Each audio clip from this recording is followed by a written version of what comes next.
আসসালামু আলাইকুম। আমি মারুফ হোসেন।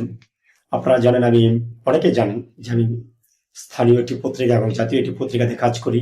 স্থানীয় দৈনিক ভোরের কলাম এবং জাতীয় সবুজ বাংলাদেশ এবং অনেক অনলাইন পোর্টালগুলো রয়েছে যেগুলোতে আমি বিভিন্ন নিউজ করি। এখন এটা হচ্ছে আমার একটা পেশা। সাংবাদিকতা আসলে আমার একটা পেশা এবং নেশা দুটি। কারণ এখানে লেখালেখি করতে আসলে অনেকটা যোগ্যতা থাকতে হয়। যোগ্যতাটা হচ্ছে যে যে কার্ড থাকলে, পত্রিকার কার্ড থাকলে সাংবাদিক না। সাংবাদিকদের আসলে আমরা যেহেতু যখন বস্তুনিষ্ঠ সংবাদটা পরিবেশন করি তখন কিন্তু মানুষের শত্রু হয়ে যায় বেশি। সবাই বস্তুনিষ্ঠ সংবাদ পরিবেশন করতে গেলে একটু ঝামেলা হয় সব জায়গাতে। তারপর আমরা চেষ্টা করি করার জন্য, বিভিন্ন পত্রিকাতে লেখালেখি করি। তারপর এখন এগুলো হচ্ছে আমার পেশা। এই পেশার মাধ্যমে হয়তো আমি আমার আহ, যে আর্নিংটা ওটা করে নিই। এবং এটার পাশাপাশি আমার একটা কাজ, বা আমি একটা পলিটিক্যাল টিমের সাথে আপনারা জানেন জড়িত রয়েছি সম্প্রতি।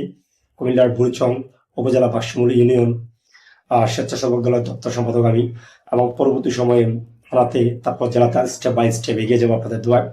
এখন আমার একটা পয়েন্ট আপনাদের সামনে উপস্থাপন করি। অনেকে, আমি যখন গতকালকে একটা পোস্ট করেছিলাম, অনেকে বলছিল যে সাংবাদিক দল করতে পারে না। ভাই, কোথায় এই নিয়মটা আছে আমি এখনো পাইলাম না।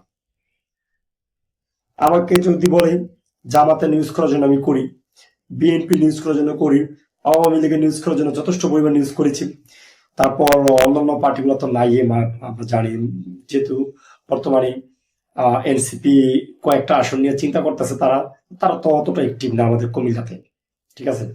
এখন একটা ঘটনা হচ্ছে যে আমি যখন গতকালকে এবং এর আগে যখন দলীয় কিছু পোস্ট করি, আমার যেহেতু একটা দলের সাথে আমি নিজেকে সম্পৃক্ত রেখেছি, একটা পোস্ট ক্যারি করি, সেখানে মোটামুটি একটা ফর্মালিটি আমাকে বজায় রাখতে হয়।